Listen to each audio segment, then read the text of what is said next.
Be warned, she's pretty pissed. For all her virtues, she has plenty of vices. And being emotionally unsettled is one of them. I told her she wasn't ready to deal with owning a slave, and look at me being right. See, this is why I don't keep slaves. Too much hassle.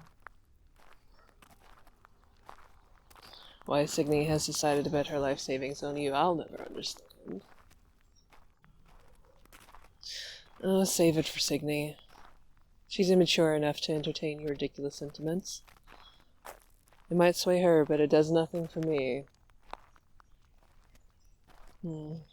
You're lucky. Perhaps it's your only redeeming quality. Lucky you were found by a creature capable of reason. That you were found by me instead of they shipped you off and resold you. Even more lucky that I was willing to pay your finder's fee.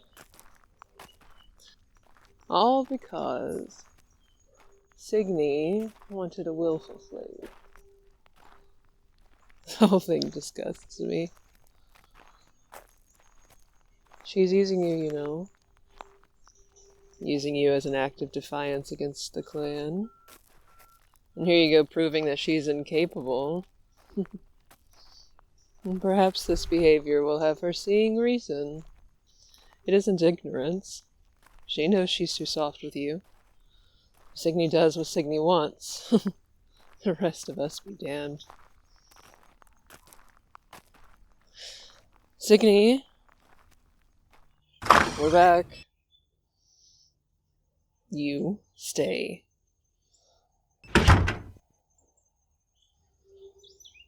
He was hit on the head.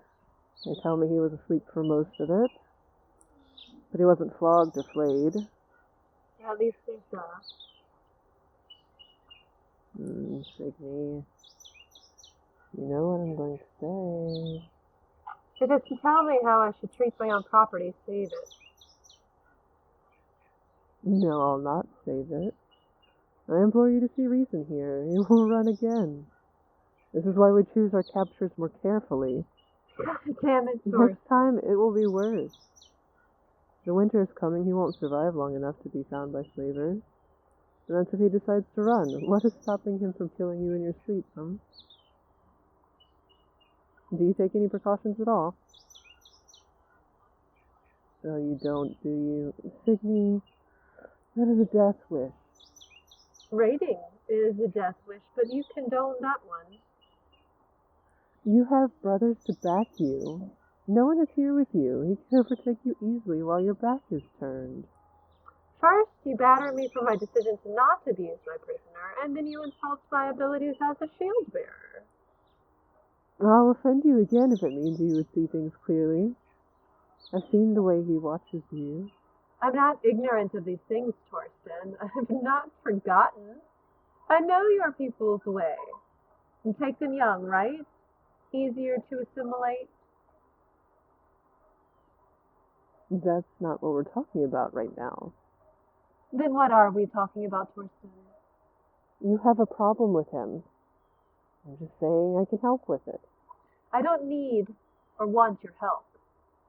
You do need it. And stop acting like a child. Like a child? Get out of my house. It's not a house, it's a shack. I said, get out.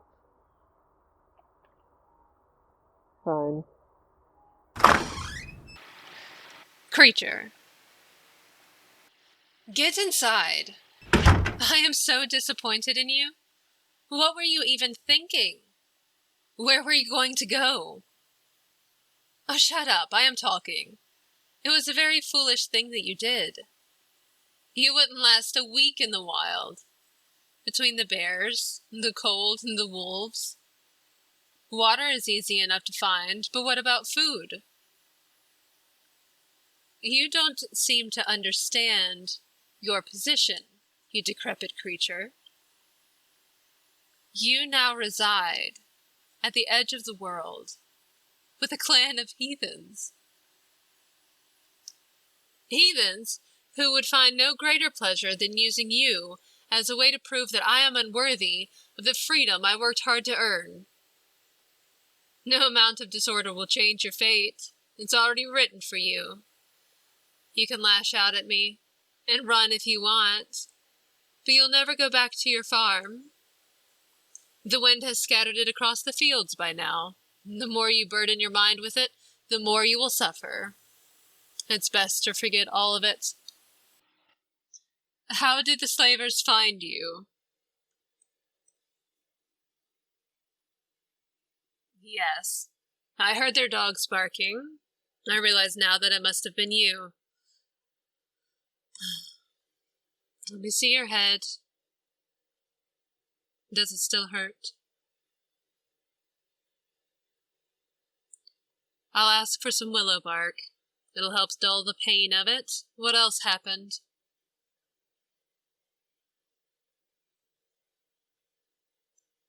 I know the boat you are talking of. It travels into port twice a year. The slavers are a nomadic seafaring kind of people. They will be rushing south by now to beat the freeze. In fact, I expect they'll be gone by tomorrow. A girl was there. I'm not surprised. Humans are their typical cargo, after all. You seemed worried about her. Things will be better for her when she's sold. I've not found worse handlers than those found on slaver ships.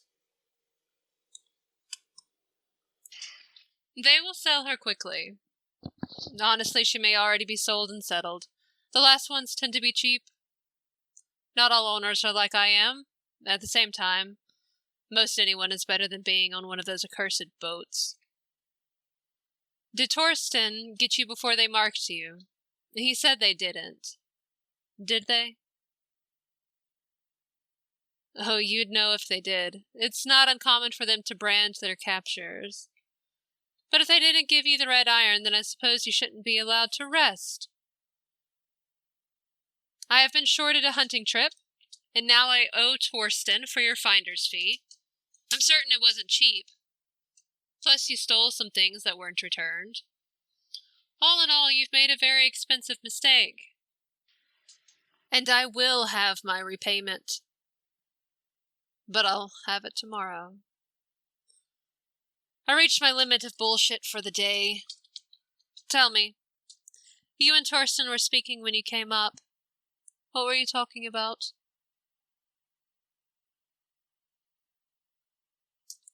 Oh, it's no secret that he's disappointed in me. I've had several years of practice in not meeting his expectations.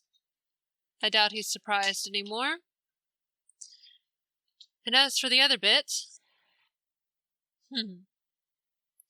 As for the I'm using you part... Perhaps I am using you. But is it not my role as a master to use you as I see fit?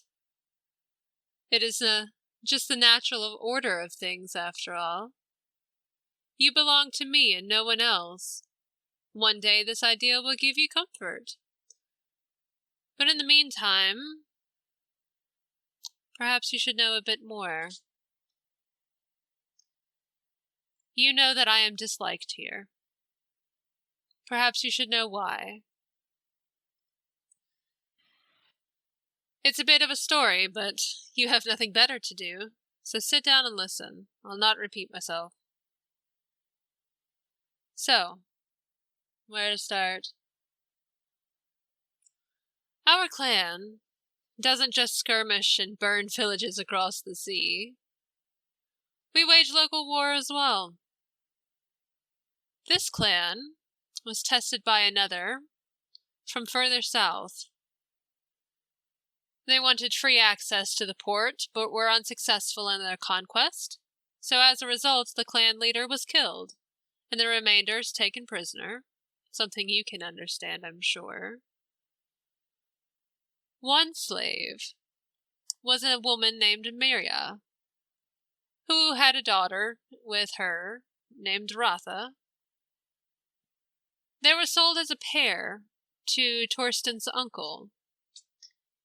At the time, he was the Jarl of this clan, like a king or a landlord, if you will. Now, Miria died in the first year of sickness, but the child, Ratha, she lived on in that household for several years. Now, Torsten's uncle was a disgusting and vile owner. Thirsty for power and gold, nothing was ever enough.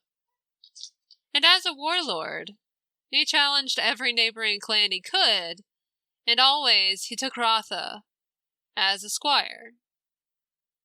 Then one day, he was found slain in his tent, his throat cut, and this caused quite a lot of political issues. But for Ratha, it meant she would be inherited by the Jarl's younger brother, and Torsten's father to be more precise. So her ownership was transferred, and the slave was given a new name, Signe. It was in this house that I was taught by the same mentors as Torsten, and when it came time for him to sail, I sailed with him. I cleaned his armor and hauled his cargo, much as I did for his uncle. But I spent several years in this house and was treated, for the most part, as an extension of the family.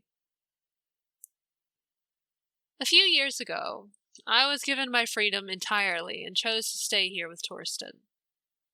He is like a brother, and I have no intention of leaving my family.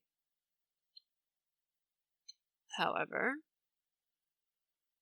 there are those that would believe that I killed the Jarl and robbed him of his chance to die in battle. I am of the opinion that he never had a chance at Valhalla anyway. So, in short, it wasn't Torsten's place to speak to you as he did, but now you know enough to make better decisions. Whatever you do, whatever crimes you commit, or atrocities you provoke, comes back to me. Someone who is only protection from being executed is being favored by the current Jarl. It isn't a great social standing, but it is something that I can work with in time. And it starts with a house outside of town. So, tomorrow be prepared to work. And be prepared to do it without food. You took away my only opportunity to feed you, so you must feel it. Now go to bed. We're going to wake up early.